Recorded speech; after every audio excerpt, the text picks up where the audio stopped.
Secretary, as you know, of Agriculture is here. Brooke, thank you very much for being here. Good day. Thank you, sir. You'll let the farmers know. In addition, the UK will reduce or eliminate numerous non-tariff barriers that unfairly discriminated against American products, but this is now turning out, I think, really to be a great deal for both countries because it'll be really great for the UK also. So they're opening up the country. Their country is a little closed, and we appreciate that. They'll also be fast-tracking American goods through their customs process, so our exports go to a very, very quick form of approval, and there won't be any red tape. Things are going to move very quickly both ways. The final details are being written up in the coming weeks. We'll have it all very conclusive, but the actual deal is a very conclusive one. We think just about everything's been approved. So good for both countries, and we'll also receive new market access for American chemicals, machinery, and many other industrial products that weren't allowed, and they'll end up getting products that they'll be able to price, and if they like them better and we make great products, they'll be buying those products, but they were not available in the UK. Furthermore, in a historic step, the deal includes plans that will bring the United Kingdom into the economic security alignment with the United States. That's the first of its kind. So we have a big economic security blanket, and that's very important, and we feel very, very comfortable with that because it's been a great ally, truly one of our great allies. I mean, a lot of people say our greatest ally. I don't want to insult people by saying that, but I can say it's certainly one of our greatest, and right at the top, and they're the first one we're talking about. And by the way, we have many meetings planned today and tomorrow, and every country wants to be making deals. And we have a meeting, as you know, Scott will be going over to Switzerland on Saturday, and that'll be very, very interesting. We'll find out, but I think they want to make a deal very badly too. Both countries have agreed that the economic security is national security and will be working together as allies to ensure that we have a strong industrial base, appropriate export controls, and protections for key technologies and industries like steel. Steel is a big factor. Both countries will become stronger with steel and things necessary for military. You know, we used to build ships and other things literally at a level that nobody's ever seen, and we haven't, we've eased up, and I would say that the UK certainly eased up, but now we're going to be uneasing both, and we work together. Once again, I want to thank Prime Minister Starmer. He's been terrific for his partnership in this matter, the special relationship and external bond. It's really an external and an internal bond between our two countries will soon be stronger than ever before, and we really do. We have a great relationship. I want to just say that the representatives of UK have been so professional, and it's been an honor doing business with all of them, and in particular the Prime Minister. And I'd like to introduce him now to say a few words. Mr. Prime Minister, please take it away. Thank you, Mr. President, Donald, and this is a really fantastic, historic day in which we can announce this deal between our two great countries, and I think it's a real tribute to the history that we have of working so closely together. Can I pay tribute, Donald, to your negotiating team as well, particularly yes. Howard and Jameson, who've done an incredible job, a very professional job, and my team as well. Two negotiating teams have worked at pace now for a number of weeks to bring in this deal today. Really important deal. This is going to boost trade between and across our countries. It's going to not only protect jobs but create jobs, opening market access. And as you say, Donald, the timing couldn't be more apt, because not only was it 80 years ago today that victory came for Europe after and at the end of the Second World War, but of course on that day the UK and the US stood together as the closest of allies. And Donald, I think even down to the hour, because you may or may not know that it was about this time of day, exactly 80 years ago, that Winston Churchill announced victory in Europe, and that led to great celebrations across Europe, across America, but particularly in the United Kingdom. Literally people going out into the street, putting bunting up, going up to the palace. And so to be able to announce this great deal on the same day, 80 years forward, almost at the same hour, and as we were 80 years ago, with the UK and the US standing side by side, I think is incredibly important and makes this truly historic. That close relationship has endured over those 80 years. As you know, Donald, when it comes to defence and security and intelligence sharing, of course, there are no two countries that are closer than our two countries. And now we take this into new and important territory by adding trade and the economy to the closeness of our relationship. It is built, as you say, on those notions of fairness and reciprocal arrangements. We've always had a fair and balanced arrangement between our countries. This builds on that, hugely important for sectors like car manufacturing and for steel and aluminium and so many others. And yes, we can finish ironing out some of the details, but there's a fantastic platform here, including, of course, on the tech side, where I think I'm right in saying we're the only two Western countries with trillion-dollar sectors when it comes to tech. And in the end, it comes down to, as you say, Donald, economic security is national security. On national security, we've been absolutely the closest of allies for so many years, keeping the peace through that close alliance, that friendship. And now we add to that this deal on trade and the economy. And I want to thank you for your leadership on that, Donald, and for the way in which your team have negotiated this. And I'm so pleased that we've got this deal, we've finalised it, and we've built an incredible platform for the future. So thank you so much. Donald, I'm now going to go and do a press conference. I think you have your press in with you. But on the details, I think if you've got Howard, we can deal with that through one of my team. That's great. Well, Mr. Prime Minister, thank you very much. It's an honor. We're going to have a continued, maybe a better relationship than ever before. You know, I don't know if the media knows, but the U.S. and U.K. have been working for years to try and make a deal. And it never quite got there. Yeah. It did with this Prime Minister. So I want to just congratulate you. Well, with this President, this Prime Minister, we've managed to achieve what many people have tried to achieve for many years. That's right. And I'm really pleased. And it feels completely historic and on a special 80-year anniversary as well. So, Donald, thank you so much. It's really good to have got this deal over the line. Tribute to both teams, tribute to our countries, and tribute to your leadership. Thank you. Well, it really is a great thing. And you go do your press conference, and I'll see you soon. Maybe speak to you later. But thank you very much. And an incredible thing. I can't tell you that for so many years, even as I sat, everybody talked and talked and talked about a deal with. It just seemed like a natural deal, but it was not done. But now it was done with us. So I feel very proud to have been a part of it. Keir, thank you very much. Thanks, Donald, and we'll speak again soon. Very good. So long. Bye.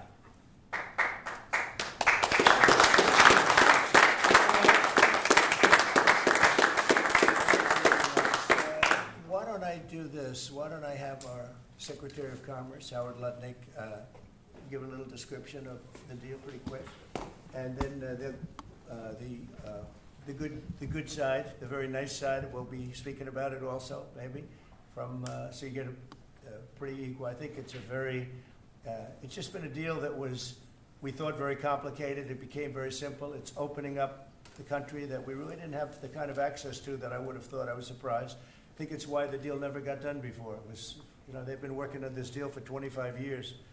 And we got it done, and we got it done. Really, it's going to be great for both countries. So, Howard, if you could go, and then somebody else, you may have, you'll pick whoever you want who'd like to do it. I have a feeling you're going to do it, right? So you guys go ahead, and then we'll take questions right after that. But I think you'll get a pretty good understanding of how big it is. It's a very large deal, very big deal. And Howard, go ahead.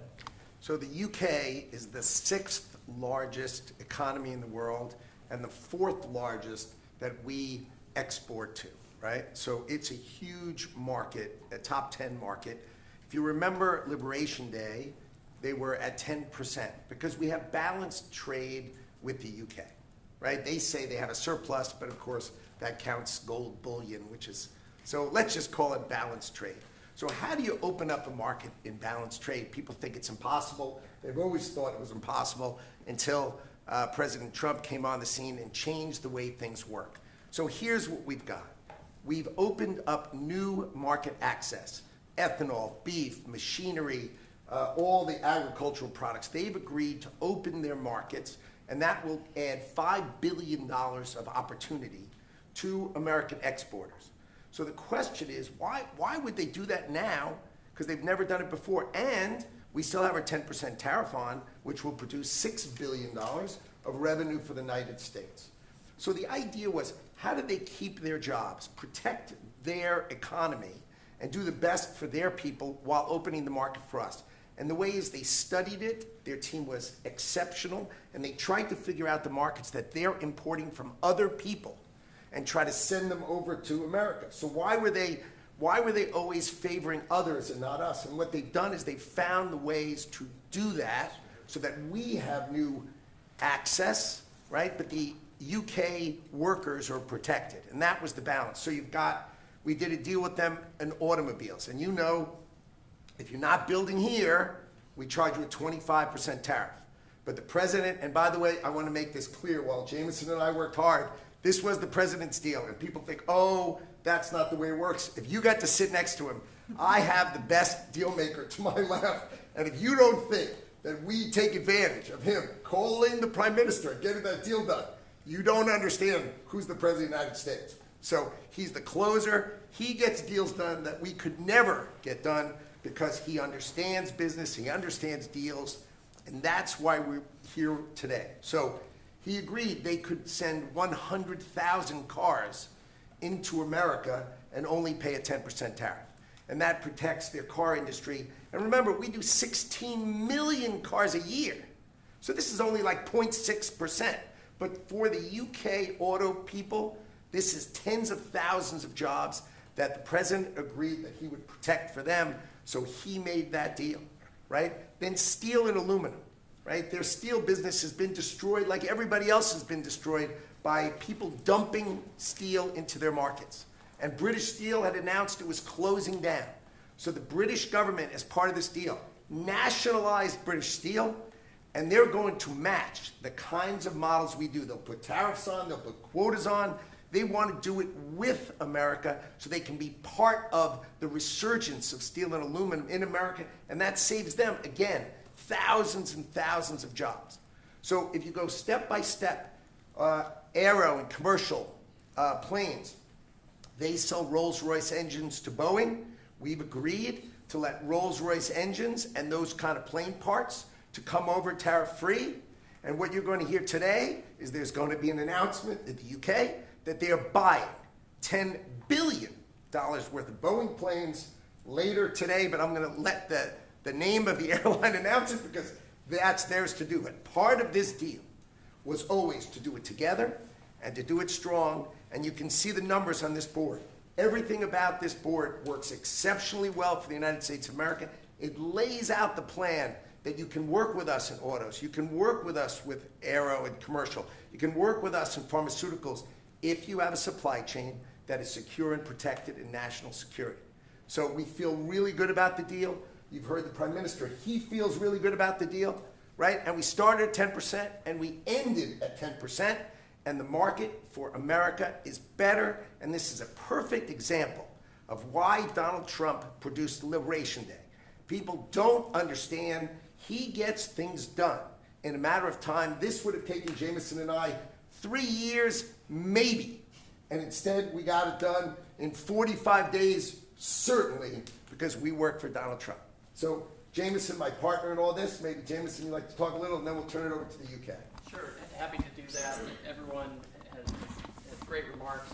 I just have to echo the President and the Prime Minister when we talk about VE Day. This is something we've been waiting for decades, and there is no more appropriate day to do this. And when we step back and we look back a few weeks from now or months from now or years from now, we're going to look back at this day and better appreciate the significance, I think. And I'll just say as well, in terms of negotiating, I mean, the UK negotiators, you know, we've got one right here, did an incredible job, right? This is why you win wars, right? When you act like this. And the ambassador, he knows more about trade than a lot of us here based on his background. And I would say on this deal, Mr. President, what we've shown is that it is time to change the way we do trade. People said we couldn't do a global tariff. We did a global tariff. They said no one would want to deal with us. People want a deal. They said no one give offers. You saw that stack of offers I showed you yesterday of all those countries. Said we wouldn't get deals, and here we are with a deal with the 6th largest economy. We've agreed to have fair and reciprocal trade, and we've done it in record time. Thank you very much. Sir. Great job. Thank you, sir. Mr. Ambassador, please. Well, Mr. President, thank you very much indeed in hosting us this morning. And thank you very much indeed also for that very typical 11th hour intervention by you with your phone call to the President, demanding even more out of this deal than any of us expected. So thank you for that. The Prime Minister was delighted, obviously, to take that call later tonight. But you took it to another level, and I think the point I would make is twofold. One is that if we're going to rebalance and rebuild international trade in a way that serves all our interests, then we're better doing that together than separately and apart, and that's what we're on a mission to do. But secondly, you've done what you said you would do. You said to the Prime Minister when he came and we visited in the Oval that you would do a good trade deal with the United Kingdom, that you would do it at pace, and that we would be first. And you have delivered that. You know, you've been true to your word. So thank you very much indeed for that. For us, it's not the end. It's it's the end just of the beginning. I mean, there is yet more we can do in reducing tariffs and trade barriers so as to open up our markets to each other even more than we're agreeing to do today. But it also provides us with the platform, the springboard, to do what I think will be even more valuable for both our countries in the future, and that's creating a technology partnership between the United States and the United Kingdom so that we can harness science and technology in order to create future industries and future jobs, and to do that together in the way we work so closely already in the national security and defense area. We can just take that to yet further areas of science, enterprise and endeavour. So we're looking forward to doing that in the coming months. You've launched us extremely well today. It just, in my view, as the Prime Minister has said, just shows what two countries who trust each other, who are confident in each other and are familiar with each other can do, not just for ourselves, but for the rest of the world who need to benefit from a bigger and better international trading system.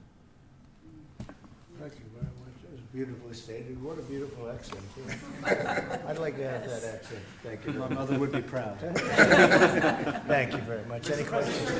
James Matthews from Sky News. Yes.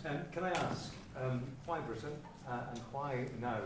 And you've described this deal as a full and comprehensive deal, and yet we've just heard from Mr. Mandelson it's the end of the beginning.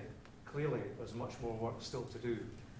With respect, are you overstating the reach and significance of this deal because you're a president who needs a result at a difficult time? I think that it's a great deal for both parties. It's for us. We're opened up. I didn't know how closed it was. Quite closed, the market, as you know, the UK. And it opens up a tremendous market for us. And it works out very well, And a lot of assets. You see the chart, and those are tremendous assets. But we've been trying, and when you say why us, meaning your country, we've been trying for years, and they've been trying for years to make a deal, including when I was in the, first term. It would always be people talking, but they weren't getting it done. But for 25 years before that, they were trying always to make a deal, a very significant deal. I actually, until I looked at the numbers, I didn't realize this is a very conclusive deal, but we think we can grow it even from that. But this is a maxed out deal, not like you said it. You said it really incorrectly. This is a maxed out deal that we're going to make bigger, and we make it bigger through growth. But we have tremendous assets involved. I was surprised to see how big your country is in trade, actually. You know, one of the biggest in technology and so many other things. It's agriculture. I really didn't know. It's depending on your definition, it's from 4 to 5 to 6. That's pretty big in the world. So I was very impressed by that. But we're going to take it to new levels. It's a very big deal right now, but I think it is going to grow just of its own volition. It's going to grow, and over time there'll be changes made. There'll be adjustments made because we're flexible. We'll see things that we can do even better. But it's very conclusive, and we think everyone's going to be happy, and the people of your country are going to be very impressed with the result, and they'll be able to buy from more people. They'll be able to price things differently. They'll be able to get some products that aren't available to them now that we make better than anybody in the world. And it's just something that it's a great thing that it came together. It's so nice because we have many countries want to make a deal. And many countries are very unhappy that we happen to choose this one, to be honest with you. But it's a long time, our oldest ally, or just about. I guess a couple of people claim that too, but let's put it right at the top. I think it's going to be something very special for UK and special for the United States. Mr. President. Thank you, Mr. President. Reagan Reese with the Daily Caller. How close are you to more deals, and when do you expect the next to be announced? Well, very close. We have numerous deals. I know Howard's going back. As soon as this is finished, your press conference, he's got numerous. And Scott, who's right over here, who's fantastic, by the way. You were great on television this morning. I watched you. That was very good. You gave them a little lesson in the world and economics. But Scott's going to be going to Switzerland, meeting with China, and you know, they very much want to make a deal. We can all play games. Who made the first call? Who didn't make the? It doesn't matter. It only matters what happens in that room. But I will tell you that China very much wants to make a deal. We'll see how that works out. Every country throughout the last 40, 50 years has literally ripped off the United States on trade, on military, on protection, on all the different things. And we are now making fair deals. And in this case, it's great because we really weren't very much involved. You have the European Union, which is, I think you made the right decision years ago. I don't know if you remember, I was opening up Turnberry the day that you were voting.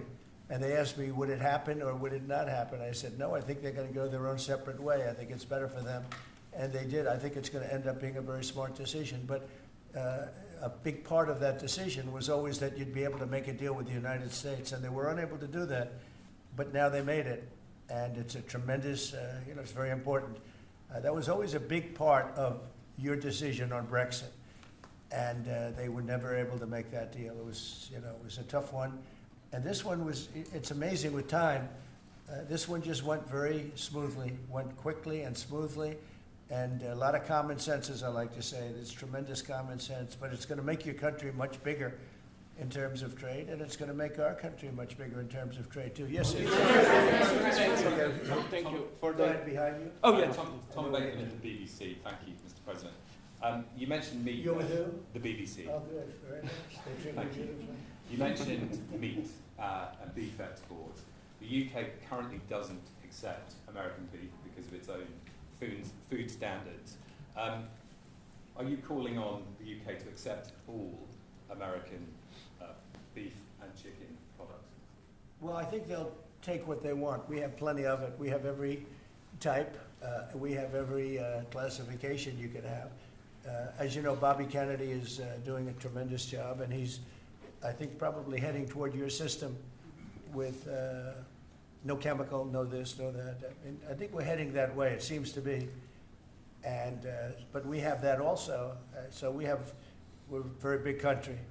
We have a lot of beef. We're a very big country, So so may I? it'll be So- great. Yes.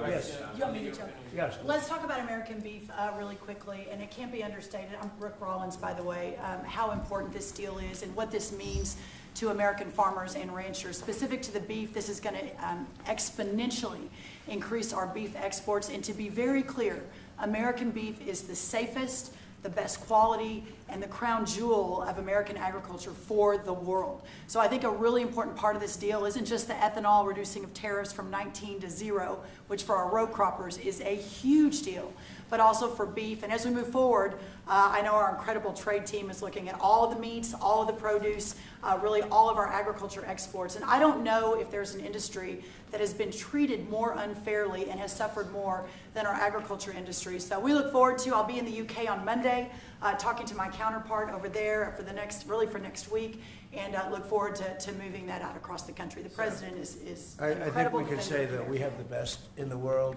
best tractors, the best everything in the world, and they say that our agriculture is, second to none. You understand, and it'll be a great asset. People are going to be able to have options, choice, and they'll have more of it, and that usually means lower prices. How about we'll do you and then you? A Go ahead. follow-up question for the Italian TV, Daniele Compatangelo, LA7, TV 2000, Primetime Media. So congratulations for the deal. We'll see a big revenues from the chart. But what's the rest of Europe? It's a victory day, but other European countries, it seems like they're losing the trade. We intend to make a deal with Europe.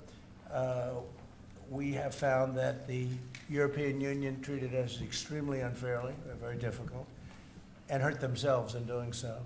And they very much want to make a deal. We'll be dealing with them. We are dealing with them currently. So that'll cover pretty much the rest of it.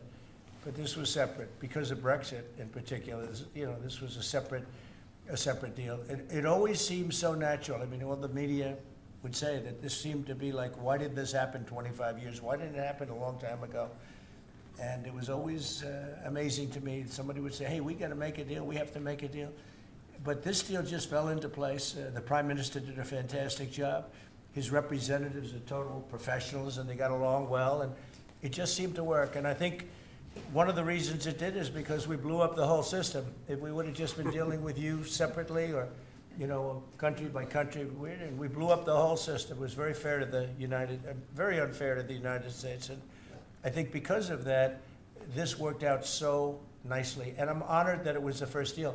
Please. Sir, you mentioned... Well, why don't you go in the back, yes. Oh, thanks, sir. I'm with the London Times. I'd say this is a great day for James Bond because now Aston Martins will be available to American buyers. Will it be even better by extending it to film? You've talked about a big tariff on films, and we'd like to know if there'd be relief on British... Well, we're going to have a discussion on that separately. And as you know, we're putting tariffs on that particular film, he said, the movie makers. And we're going to be doing some tariffs to get them because a lot of them have left this country. They all live here. The money comes from here. Everything comes from here, but they make them in other countries. So we're going to do something to bring them back, maybe to a large extent. But James Bond has nothing to worry about that, I can tell you. James Bond. And Sean Connery was a friend of mine. Sean Connery was responsible for my getting zoning in Aberdeen. He said, let the bloody bloke build his golf courses. I was like 4 years into the process, and it was impossible in Aberdeen. And he just stood up one day and he said that. As soon as he said that, I got the approvals in about 2 minutes. So he was a great guy, Sean Connery. And Are you sure if we're going back there later in the year? Are you going to Scotland and to the UK? Yeah, I will be, sure. It's great. We have a lot of investment over there. We have Turnberry, Aberdeen. We have, as you know, in Doonbeg in Ireland, right on the ocean. They're all in the ocean. I only have interest if they're on the ocean. And we have good investments over there. It's been beautiful. Yes? Mr. President, if the talks go well this weekend between Secretary Bessent and Ambassador Greer with their Chinese counterparts, not preemptively, but if the talks go well, would you then consider lowering the tariff rate on China? Well, it could be. I mean, we're going to see. Right now, you can't get any higher. It's at 145, so we know it's coming down. I think we're going to have a very good relationship. I always got along very well with President Xi. That relationship was greatly disturbed by COVID when COVID came in, but we get along very well now. I mean, the relationship was hurt with a lot of people, a lot of countries when COVID came in. But I think we're going to have a very good relationship. I expect to have a very good relationship with China, Scott. I think it's a very friendly meeting. They look forward to doing it in an elegant way. China, as you know, has a tremendous trade surplus with us, and we can't, we just can't have that. And but I think it's going to be very good for both countries. I would like to see China opened.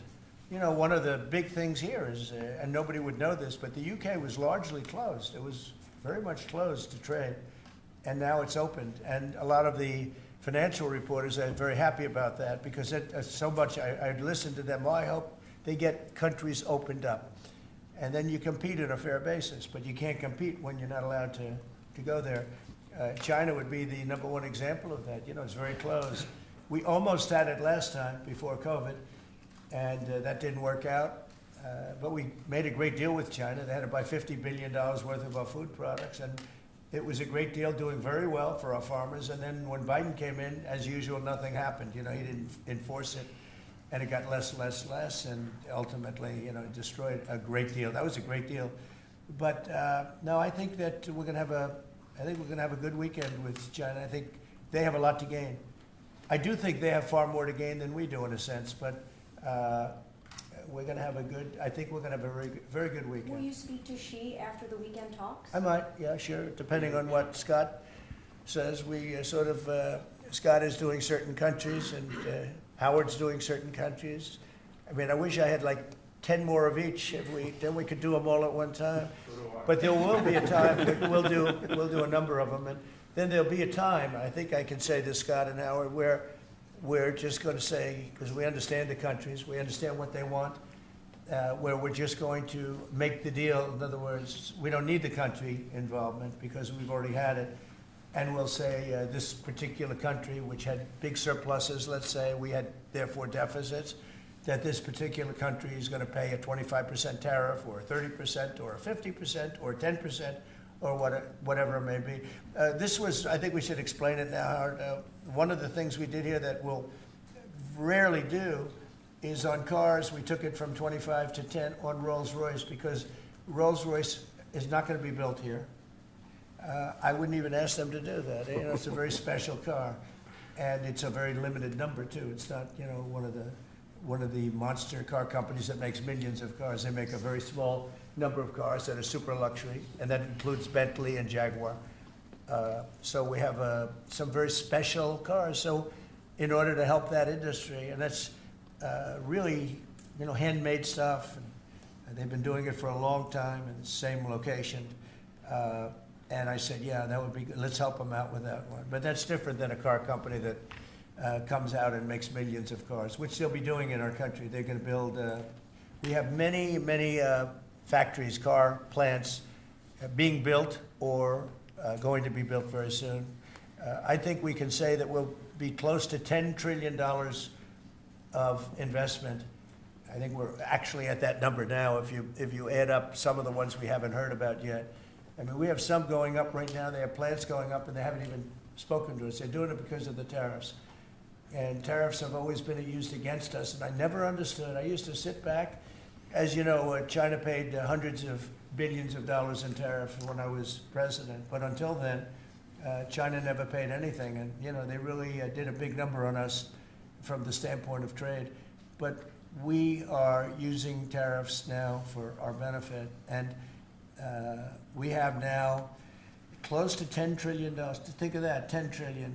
If you look at the past administration, and we're talking about over, essentially 2 months, because we could say 3, but it took a little while to get the office in perfect shape, right? It took a little while to get things done. But once we started, when you think of that, close to $10 trillion of investment, you've had years where the United States wouldn't do that wouldn't do $1 trillion in a year, wouldn't do anywhere near $1 trillion. We did $10 trillion in 2 months. So it's amazing what's happening. We're getting calls from, and that has to do with chips, has to do with cars. We used to make chips. We had Intel, and we used to make chips. We had a monopoly on chips. Everything was made here. And now, over a period of years, because of presidents that didn't know what they were doing, they allowed that business to be stolen from us. Most of it moved to Taiwan. And you probably were in the same position, right? Because you had a lot of the chip-making capacity, but they moved it in. And if we would have said, that's fine, if you want to move it to Taiwan, that's good, but if you want to sell back into the United States, we're going to put a 50% or 100% tariff on, they would have never left. But we had people sitting here that didn't understand that, and it's too bad. But now they're coming back, because I'm saying it about 40 years too late, but they're coming back. As you know, we have the biggest chip makers in the world spending, in one case, $300 billion, in one case, $500 billion, same as Apple, and in another case, $200 billion. And we're going to have a large share, a very, very substantial share of the chip-making market. You said that this weekend is going to be a friendly visit, but do you expect that it will just be a formality to break the ice, or are they going to get into substantive negotiations? I believe so, yes. I believe it's substantive, yes. I think people like to say, yes, we're having a meeting to meet. Well, we're meeting, so what are we going to do, talk about meeting again? So I think it's going to be substantive. I think we can say that, right, Scott? Very substantive. Now, China wants to do something. And look, they have to at this point. You know, essentially, they made $1 trillion a year, and now they have absolutely, no business because of the tariffs. They have no business, and they want to have business. And we want them to have business. We want them to do well. We want them to do very well. So I think it's going to be very substantive. Because business has slowed down, as you mentioned, we're seeing. China. But we're seeing, as a result, the ports here in the U.S., the traffic has really slowed, and now thousands of dock workers and truck drivers are worried about their jobs. Yeah, no, that means we lose less money. When I see that, that means we lose less money. Look, China was making over $1 trillion, 1.1 trillion, in my opinion. Different numbers from 500 billion to $1 trillion or $1 trillion. I think it was 1.1 trillion. And frankly, if we didn't do business, we would have been better off. Okay, you understand that. So when you say it slowed down, that's a good thing, not a bad thing. But we're going to make it so they can, I'd like to say they can do better, actually, in terms of the bottom line. We'd like to see China opened up so we can compete in China and, give people something that they've never had, access to something. That'd be great for the world. It would be great for our businesses. And I think it would be great for friendship. I really expect a lot of people think I'm a militant guy. I'm really not. I think that trade can bring a greater friendship with China. It can be something good. But, one of the things that I know Scott's going to be talking about very high on the list is open up and let our businesses go into China, because when you talk about a closed country, that's a really closed country. And I think it would be great if it was opened up. It'd give people a lot of choice and would create a lot of jobs, a lot of everything. So I think it would be a great thing for China. And that's going to be one of the things we'll be discussing, like we discussed with UK. Thank you, Mr. President. Please. So what does Britain have to do for you to drop the baseline 10% tariff that you're maintaining? Well, I think that's set because that has to do with a lot of different things, including past. There are a lot of past things that we talk. This is very inclusive. We included everything, and that's pretty well set. Yeah, please. Yeah, Mr. President, the 10% baseline tariff remaining in place, is that a template for these future trade deals? You say you're going to keep it here. No. Is it going to stay in every case? No, that's a low number. They made a good deal. Some will be much higher because they have massive trade surpluses, and in many cases they didn't treat us right. One thing with UK, they had it somewhat closed, not like a China as an example, but they always treated us with great respect. So they treated us with great respect. The template of 10 is probably the lowest end, and therefore they made that deal. But they we've had just a very special relationship with them. Like, I won't do that deal with cars. I mean, unless somebody shows me that there's another kind of a car that's comparable to a Rolls Royce. And there aren't too many. This is a good commercial for Rolls Royce. They're going to order a lot of cars. Mr. President, I wonder whether you'd like to buy. Well, the last time this happened, I ended up. I would be happy to suggest a discount, obviously a very modest discount. We have to protect our profit margins. I've had many of them, actually. The last time that happened, I ended up buying a Tesla.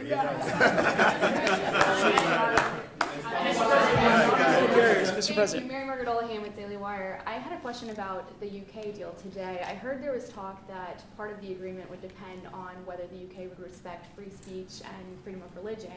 I know the BP is really interested in that, talked about that earlier this year. Was there any assurances that you guys got on that front? You want to handle that?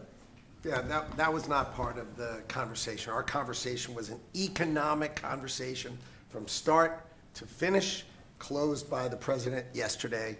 This was a business deal, open their markets, and also protect their workers, grow our markets, and help our workers. This was about business religion. You know, business is sort of a semi-religion, but not nearly as important. I don't want to get myself into Your new nominee, Surgeon General. Mr. President, will you be asking China to help you close, the gap between Ukraine and Russia? I think so, yeah. I think it's a natural thing to ask. What do you expect? Sure. I don't know. I think we're making good progress. The fighting is a little bit different than it was. I think if we weren't involved, Russia would be, going at it to maybe get the whole thing. And without our involvement, they'd be able to get it, because we supplied a lot of different things, foolishly. But we've been sort of paid back by doing the rare earth deal that I talked about before. I think that, I think that we will be very much involved in trying to get that bloodbath. It's a bloodbath. It's a horrible situation. 5,000, it's really more than that.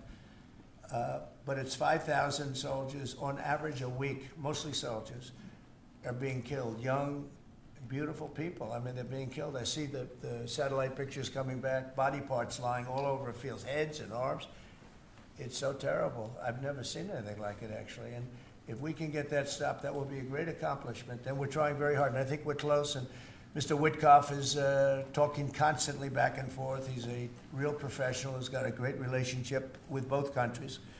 And I think we have a good chance. And likewise, we're trying to work on Iran to get that solved without having to get into any bombing, as we say, big bombing. I don't want to do that. I want them to work a deal. I want them to be very successful. Your new nominee. Thank you, Mr. President. Edward Lawrence from Fox Business. On the non-market barriers, how did you get the UK to bend, and what was the 11th hour deal or ask? Well, I think it was really just a part of the overall. I mean, they have so many things that are so good for them. It's going to be so good for the country, and that was sort of easy. It wasn't. We had non-market. I call it non-market or non-monetary trade barriers, and we had quite a few of them. Not nearly as bad as some countries. Some countries have, they have virtually no tariff, but the rest of it is so brutal you can't do business with them, right? So it's a very important question, actually. No, I think the overall deal just worked out very well from their standpoint. They were willing to give that in order to get other things, and you might want to speak to that, Mr. Ambassador. Look, the point about the deal is that we will continue reducing tariffs and non-tariff barriers. This is a continuing picture. It's a movie. It's not a still picture here. It's a movie. Yeah. It continues. And we're both committed to freeing up trade between our countries. We're both committed to freeing up investment between our countries. And the point about this deal is that it provides a very good template and a very good launch pad for what we can continue to do and build on in the future. And that's what we're both determined to do. Many of the well, I better not say. That's between us. Many of the we'll keep it confidential. Yeah, how about just one more little thing, right? It got the deal closed, and it was handled very well from the other side too. But many of these things that we're talking about, we've been talking about this for 25 years. It's hard to explain when if you weren't sitting behind this beautiful Resolute desk, you just wouldn't get it. I have been hearing about making a deal with UK for 25 years. Mm-hmm. And especially around the time of Brexit. They wanted to make a deal, so they came out of Brexit and they make a deal, and how natural. And it just couldn't be done. It couldn't be done. Good people. And this is a bigger deal. This is a much bigger, better, stronger deal for both of us than we ever even contemplated before. It's a big deal.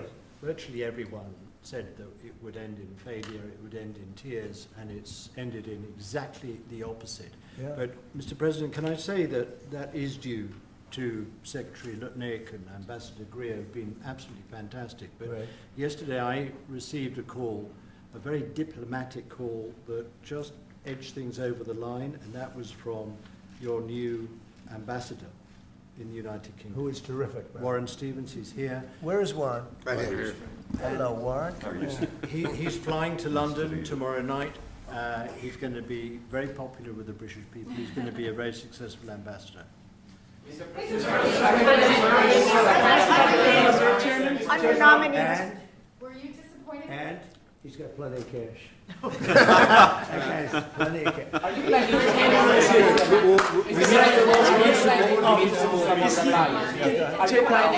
planning to meet Ursula von der Leyen? Go ahead, fast. Yes, are you planning to meet Ursula von der Leyen, the president of the European Council, anytime soon? Oh, she's so fantastic, right? She's so fantastic. I hope we're going to meet. Yeah, the answer is yes. I saw her a few days ago. And I think that we'll definitely meet. Yeah. The European Union is a big thing. They want to make a deal very badly. You know, everybody wants to make a deal. Look, everybody wants to make a deal with the United States. And we're doing that, and we're going to make fair deals.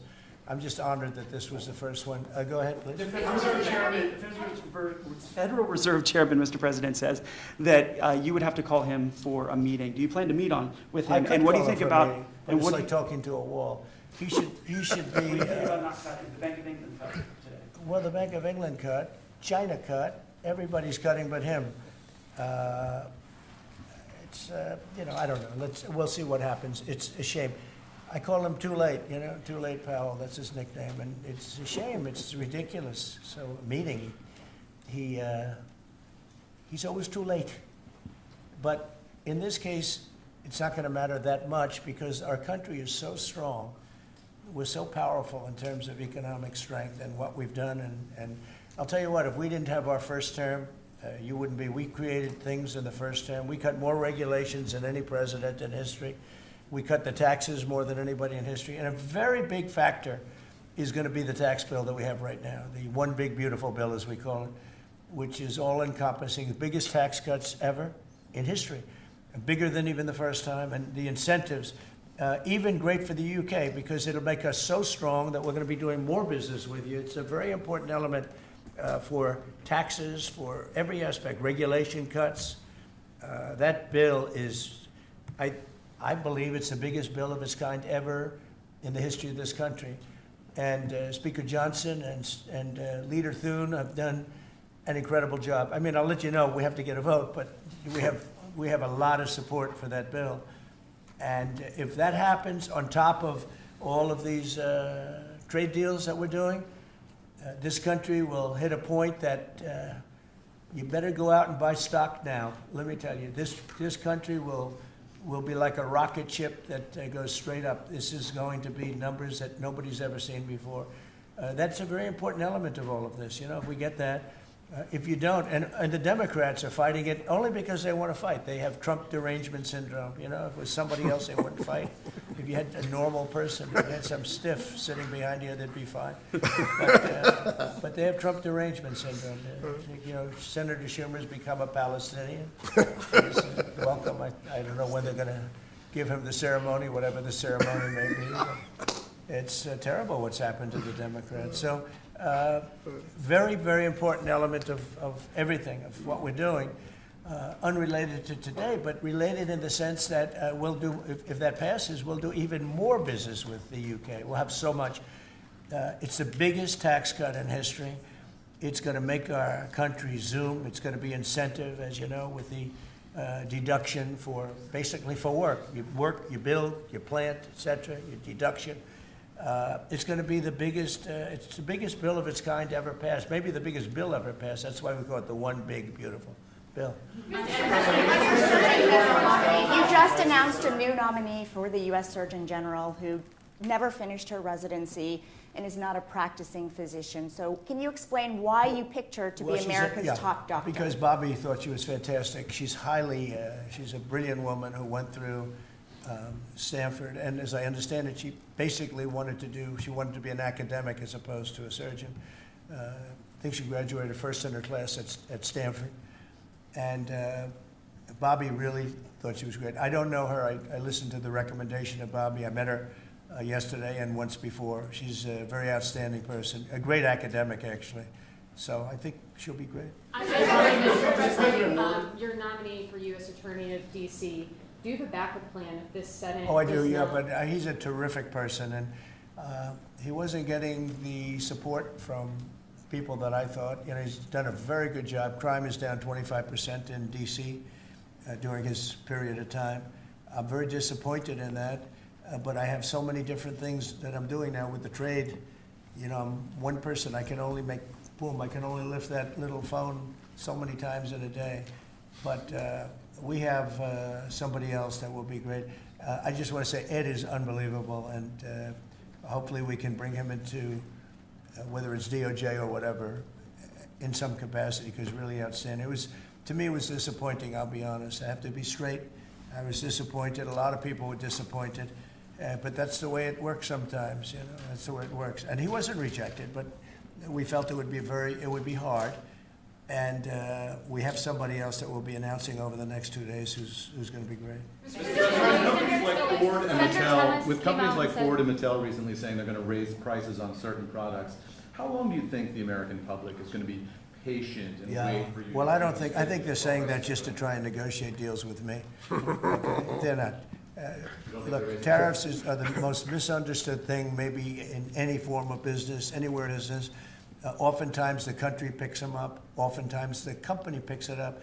The people don't pick it up. Okay, the people don't pick it up. And if Ford did that, they wouldn't sell any cars. And if Mattel, I don't know, I'm not so sure. They also said, they're the only country I've heard, they said, well, we're going to go counter. We're going to try going someplace else. That's okay.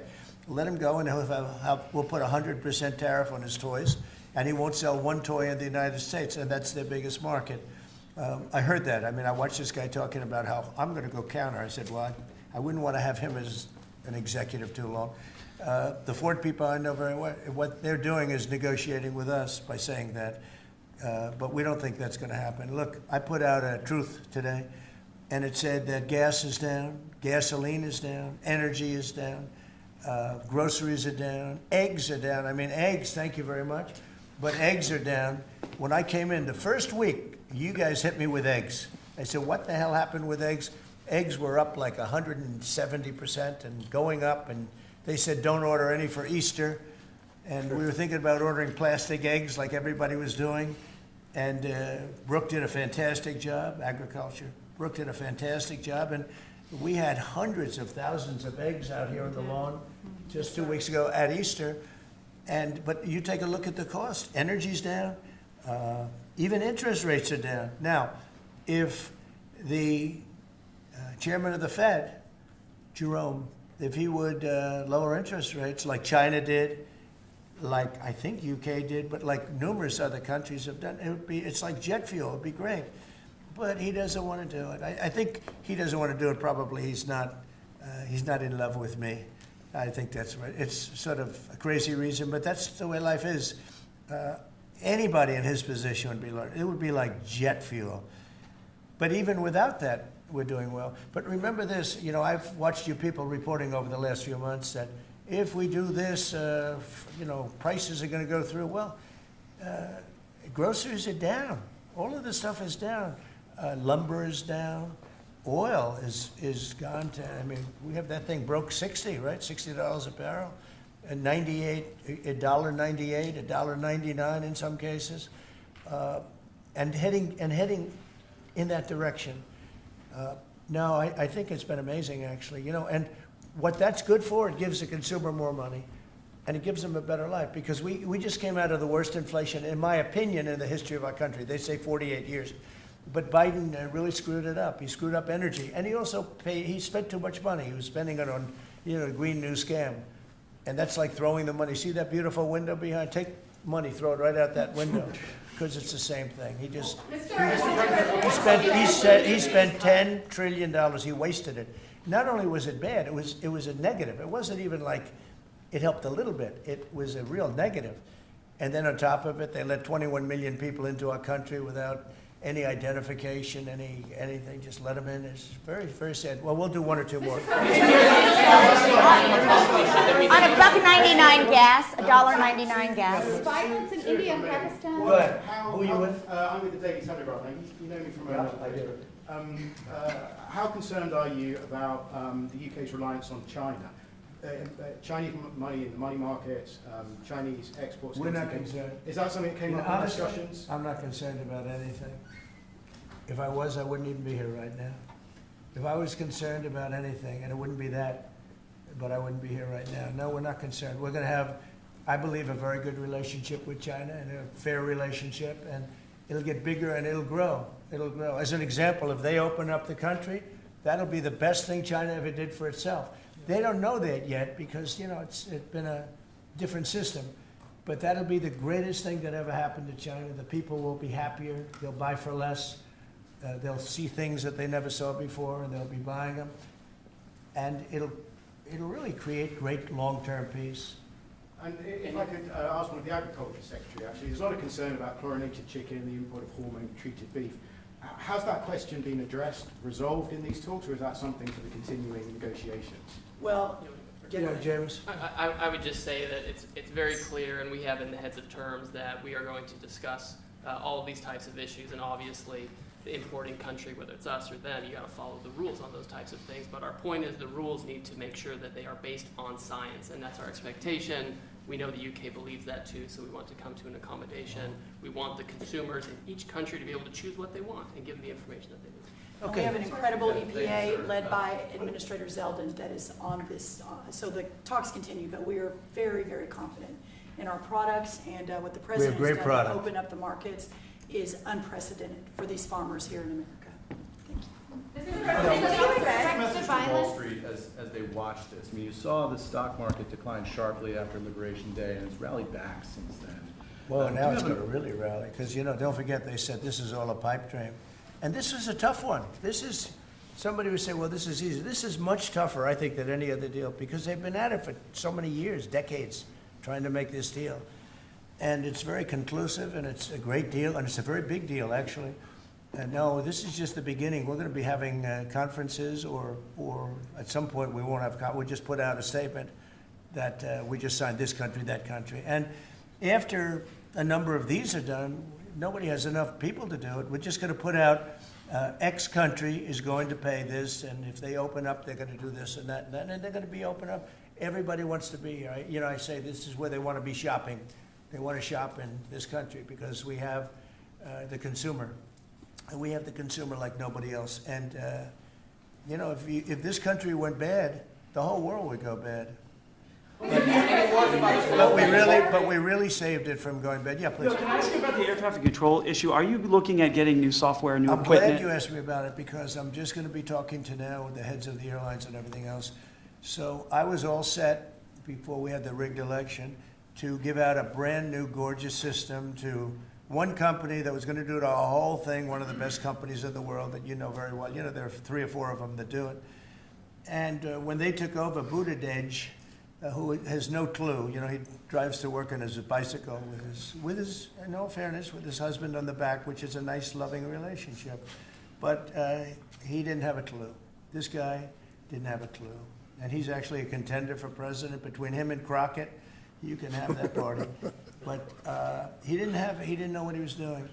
And he took what they call dry systems where you have wires in the earth, buried in the earth or whatever. And then you have the open air systems where you have satellites, and you can't mesh them.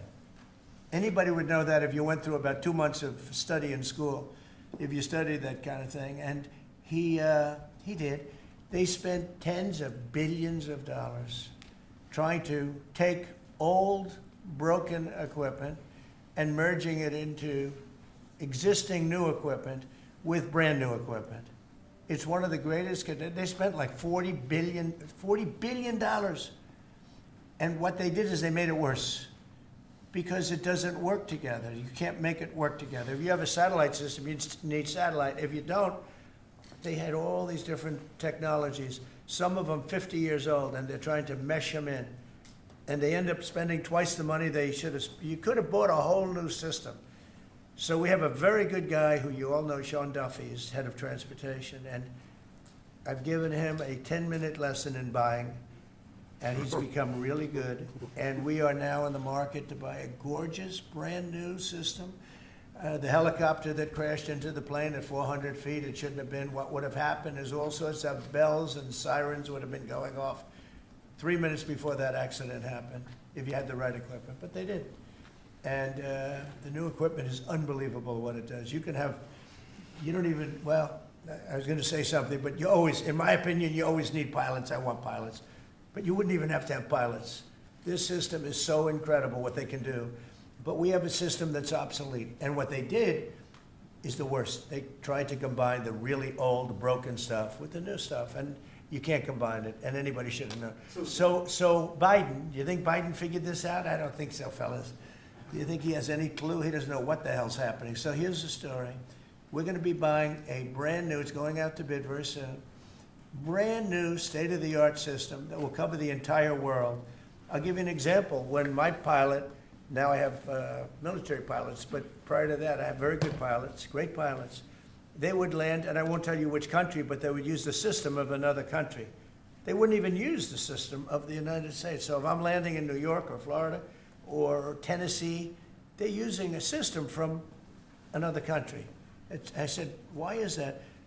And they were, you know, they're not into business, but they're just saying, our system doesn't work, sir. And I said, boy, that's pretty sad. But we were all set to give it out to, you know, look, you have a Raytheon and you have different companies like that, numerous companies. And you have companies that would do it, like an IBM, as an example. And you give out one deal, one contract. They gave out hundreds of contractors. They had diggers. They had non-diggers. They had people that focused on satellites. They had hundreds of different contracts. One contract where one guy is controlling everything. If you need a trench, then they dig a trench. But if you don't dig the trench, they don't blame you. What happens is you don't dig it, then they say we want a cost overrun. Now, we have it all set, and we're going to be doing it. We would have done it, except that the election took a little strange turn. But the second one didn't. That was too big to rig. Thank you very much, everybody. Thank you, Mr. Thank you.